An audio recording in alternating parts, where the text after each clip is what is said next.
नरेंद्र मोदी जी, आपके बाप दादा ही लेके आए थे क्या प्रॉपर्टी? आपके बाप का राज है क्या? डीजल मिलता है, पेट्रोल 30-32 रुपए में मिलता है, उसको आप 90 से 100 रुपया बेच रहे हो। आपके बाप का राज है क्या कि लूटोगे, खाओगे, खुद 15-15 लाख के सूट पहनोगे और किसान है उसके तन पे कपड़ा नहीं है, मजदूर के तन पे कपड़ा नहीं है, आप घूम रहे हो वहां 36 तरह के व्यंजन खा रहे हो, वो सूखी रोटी खा रहा है, और किसान ने अगर पिज्जा खा लिया तो उसको सोशल मीडिया पे चलाते हो, पिज्जा क्यों खा लिया? आपको ही अधिकार है पिज्जा खाने का, आपको ही अधिकार है कूलर में सोने का, आपको ही अधिकार है एसी में रहने का, आपको ही अधिकार है पैंट शर्ट पहनने का। आपके बाप दादा ही लेके आए थे क्या प्रॉपर्टी? आपके तो मैं चाय बेचने वाला था। नरेंद्र मोदी जी, कितने चाय बेचने वाले 15-15 लाख का सूट पहनते हैं, और वो किसान है, वो कल भी फटी धोती में था, आज भी फटी धोती में था। फिर कहां से आप जनता के तेजी हो गए? आपने मूर्ख बनाया, भावनाओं को भड़काया जनता की को, और आप जनता को भड़का के वहां बैठ गए, और इस बात का पाप लगेगा। और आपको मैं तो कहता हूं कि देखना, इसी जिंदगी में रहते रहते आपको सजा भुगत के जानी पड़ेगी कि नरेंद्र मोदी को हाथ जोड़ करके, सर झुका करके और माफी मांगनी चाहिए देश के किसानों से कि मुझसे गलती हो गई, मेरी मति भ्रष्ट हो गई थी, मेरी बुद्धि भ्रष्ट हो गई थी, इसलिए मैं अहंकार में आ गया था और मैं माफी मांगता हूं, मैं इन बिलों को वापस लेता हूं। कि नरेंद्र मोदी जी को भी यह अहंकार नहीं रखना चाहिए, ये जनता उठा के ऐसा पटक देगी कि वो कल्पना भी नहीं कर सकते हैं। और वही लोग जो आज मोदी मोदी कर रहे हैं, जो आज जयकारे लगा रहे हैं, वही उनको गाली देते हुए नजर आएंगे कि इस मोदी के कारण हम बर्बाद हो गए, सब कुछ लुट गए, जनता की गालियां खा रहे हैं। वो सब के सब कहना पड़ेगा ले लो। और प्रधानमंत्री जी को इतना अहंकार हो गया है कि मैंने जो बिल ले आया, भला उसका विरोध किसी ने क्यों कर दिया? उस अहंकार में वहां कीलें लगा दी जाती हैं, वहां पे ऐसे ऐसे बैरिकेड बना दिए जाते हैं, वहां पे ऐसे लगा जैसे पाकिस्तान की कोई सेना अटैक करने आने वाली हो, उससे ज्यादा वहां पे सुरक्षा के इंतजाम करे जा रहे हैं। किसी भी राजा का विनाश आ जाता है ना, विनाश आ जाता है, तब वो इस प्रकार का एक्ट करता है कि मैं जनता की मांग को नहीं सुनूंगा, मेरा करना है जो कर लीजिए। अगर वास्तव में जनता विरोध में आने लगे, जब वास्तव में राजा को लगे कि सड़क पे जनता उतरने लगी है, तो उस अहंकारी राजा को तुरंत उनकी समस्याओं को ध्यान में रख करके समाधान करना चाहिए, वरना जनता उसको उठा के कुर्सी से मोदा पटक देगी। ये उस राजा को ध्यान रखना चाहिए। भाड़े के टट्टू रख रखे, सोशल मीडिया पे रख रखे, वो मोदी मोदी करते हैं, वो उसकी बड़ाई करते हैं, वो भड़ाई करते हैं। और मैं कहता हूं ऐसे ही चाटुकार, और कुछ चाटुकार होते हैं, वही उसको मरवाते हैं, वही उसको बर्बाद करवाते हैं। और यही हश्र आप देखना सभापति महोदय, ये केंद्र सरकार का होने वाला है।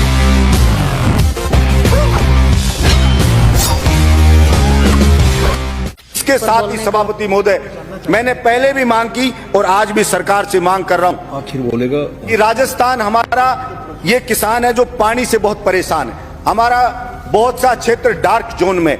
मैंने पहले भी कहा कि सड़कों पे बजट दे रहे हैं, दूसरी चीजों पे बजट दे रहे हैं, आप नदियों का पानी जो व्यर्थ बह जाता है बरसात के दिनों के अंदर, अगर उस पानी को ही लाया जाए, चंबल ही है, हमारे यहाँ चंबल भी खतरे के निशान से बहती है सभापति महोदय बारिश के दिनों में। यमुना का पानी है, वो खतरे के निशान से यमुना बहती है। हरियाणा के अंदर पंजाब वाले पानी छोड़ देते हैं नहरों में, वो लोगों के खेतों में भर जाता है पानी, और वो वहां का जो कोई एमएलए का चुनाव लड़ता है, वो ये कहता है कि मैं आपके खेत में ये पानी नहीं आने दूंगा, ज्यादा आपकी फसल खराब नहीं होने दूंगा, मैं इसको रोकूंगा। मैं कहना चाहता हूं, एक तरफ तो वहां पे बाढ़ आ रही है, यहाँ बिहार में देखते हैं कि लोग मर रहे हैं, उस बाढ़ से राहत के लिए कोस दिया जाता है, और दूसरी तरफ राजस्थान का किसान पिसाया मर रहा है, राजस्थान की जनता पिसाई मर रही है। तो मैंने कहा, पहले भी कहा, हिंदुस्तान की सरकार हो चाहे राज्य की सरकार हो, एक बार भगवान के लिए कुछ समय के लिए और चीजों पे बजट रोक करके, और एक बार इस किसान के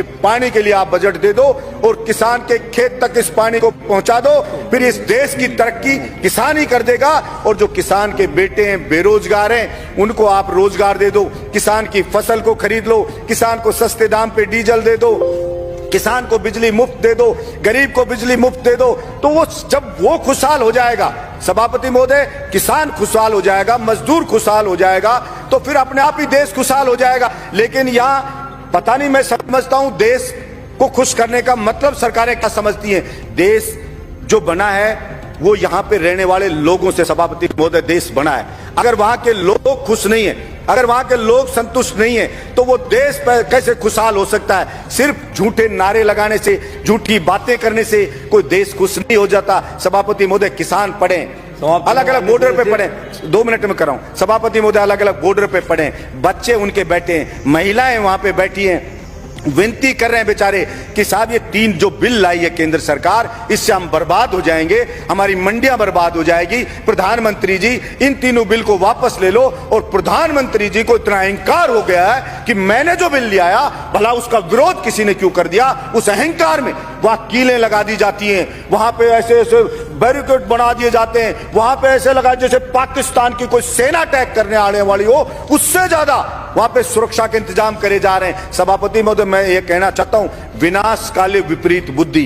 किसी भी राजा का विनाश आ जाता है ना, विनाश आ जाता है, तब वो इस प्रकार का एक्ट करता है कि मैं जनता की मांग को नहीं सुनूंगा, मेरा करना है जो कर लीजिए। चाणक्य ने भी कहा है कि अगर वास्तव में जनता विरोध में आने लगे, जब वास्तव में राजा को लगे कि सड़क पे जनता उतरने लगी है, तो उस अहंकारी राजा को तुरंत उनकी समस्याओं को ध्यान में रख करके समाधान करना चाहिए, वरना जनता उसको उठा के कुर्सी से मोदा पटक देगी। ये उस राजा को ध्यान रखना चाहिए।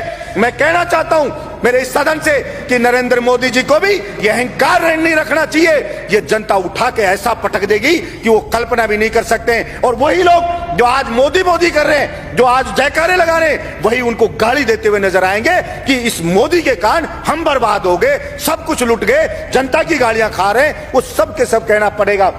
सभापति महोदय, भाड़े के टट्टू रख रखे हैं, सोशल मीडिया पे रख रखे हैं, वो मोदी मोदी करते हैं, वो उसकी बढ़ाई करते हैं, वो बढ़ाई करते हैं। और मैं कहता हूं ऐसे ही चाटुकार, और कुछ चाटुकार होते हैं, वही उसको मरवाते हैं, वही उसको बर्बाद करवाते हैं। और यही हश्र आप देखना सभापति महोदय, ये केंद्र सरकार का होने वाला है। इसलिए मैं तो मांग करता हूं यहां से कि नरेंद्र मोदी को हाथ जोड़ करके और सर झुका करके और माफी मांगनी चाहिए देश के किसानों से कि मुझसे गलती हो गई, मेरी मति भ्रष्ट हो गई थी, मेरी बुद्धि भ्रष्ट हो गई थी, इसलिए मैं अहंकार में आ गया था और मैं माफी मांगता हूं। मैं इन बिलों को वापस लेता हूं और एमएसपी पे पूरी फसलों को खरीदे।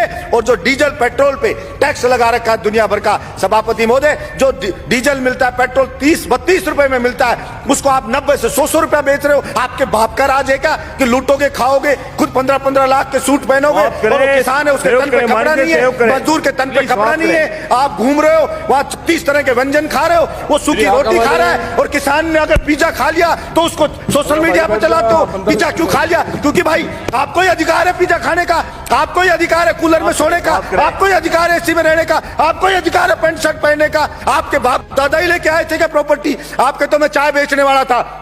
मैं पूछना चाहता हूं नरेंद्र मोदी जी, कितने चाय बेचने वाले 15-15 लाख का सूट पहनते हैं? और वो किसान है, वो कल भी फटी धोती में था, आज भी फटी धोती में था। फिर कहां से आप जनता के तेजी हो गए? आपने मूर्ख बनाया, भावनाओं को भड़काया जनता की को, और आप जनता को भड़का के वहां बैठ गए। और इस बात का पाप लगेगा। और आपको मैं तो कहता हूं कि देखना, इसी जिंदगी में रहते रहते आपको सजा भुगत के जानी पड़ेगी। ये मैं आपके बीच में कहना चाहता हूं। धन्यवाद सभापति महोदय।